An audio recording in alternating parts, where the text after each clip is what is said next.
ভাবুন তো, বিশাল জায়গা জুড়ে আগুন জ্বলছে, হাজারো মানুষ দেখছে, আর সেই আগুনের ভেতরে একজন মানুষকে ছুঁড়ে ফেলা হলো। আগুন যেন আকাশ ছুঁয়ে যাচ্ছে, কিন্তু আগুন তাকে পোড়াতে পারল না, বরং সে আগুনের ভেতরে পেল ঠান্ডা ও শান্তি। হ্যাঁ, এই অলৌকিক ঘটনা ঘটেছে আল্লাহর এক মহান বান্দার জীবনে। তিনি হলেন হযরত ইব্রাহিম আলাইহিস সালাম। আসসালামু আলাইকুম। চলুন আজ শুনি হযরত ইব্রাহিম আলাইহিস সালামের কাহিনী। ইব্রাহিম আলাইহিস সালাম জন্মেছিলেন ইরাকের বাবিল নগরে। তার জাতিরা সবাই মূর্তি পূজা করত। তার বাবা মূর্তি বানাতেন। আল্লাহ তাআলা ইব্রাহিম আলাইহিস সালামকে নবুয়ত দান করেন, যাতে তিনি মানুষকে তাওহীদের দিকে ডাকেন। ইব্রাহিম আলাইহিস সালাম ছোটবেলা থেকেই বলতেন, তোমরা যেসব মূর্তির সামনে মাথা নত করো, তারা কিছুই করতে পারে না। আসমান জমিনের রব একমাত্র আল্লাহ তাআলা। কিন্তু তার জাতি তার কথা শুনতো না। একদিন সবাই উৎসবে গেল।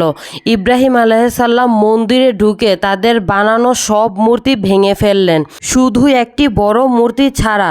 যখন সবাই ফিরে এলো, তখন এসে দেখে তাদের বানানো মূর্তিগুলো সব ভাঙা।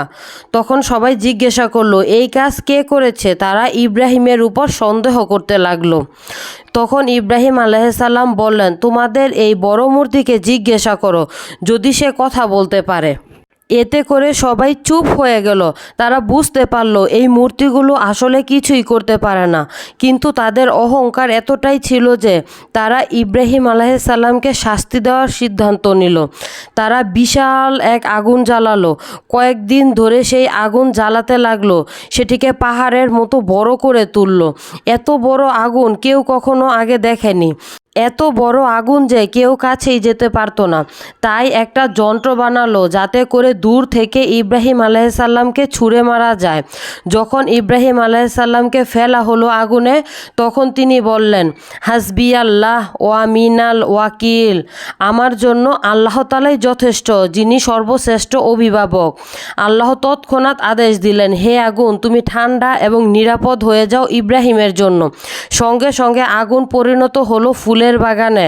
মানুষ অবাক হয়ে গেল। আগুন ইব্রাহিম আলাইহিস সালামকে পোড়াতে পারল না। তার জাতির লোকেরা সবাই অবাক হয়ে গেল।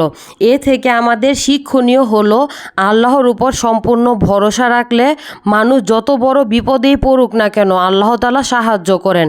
শিরক কখনোই টিকতে পারে না। সত্যের পথে ধৈর্য এবং সাহস পরিহার্য। দুনিয়ার আগুন হয়তো পোড়াতে পারে, কিন্তু আল্লাহ চাইলে সেই আগুনও শান্তিতে পরিণত করতে পারে। প্রিয় ভাই ও বোনেরা, হযরত ইব্রাহিম আলাইহিস সালামের জীবনের এই ঘটনা আমাদের শেখায়, আমাদের ঈমান ও তাওয়াক্কুল যদি শক্ত হয়, তাহলে দুনিয়ার কোনো বিপদই আমাদের কোনো ক্ষতি করতে পারবে না। আল্লাহ আমাদের সবাইকে হযরত ইব্রাহিম আলাইহিস সালামের মতো ঈমানদার হওয়ার তৌফিক দান করুক। ভিডিওটি যদি ভালো লেগে থাকে, অবশ্যই শেয়ার করে আমার পেজটি ফলো করার অনুরোধ রইল।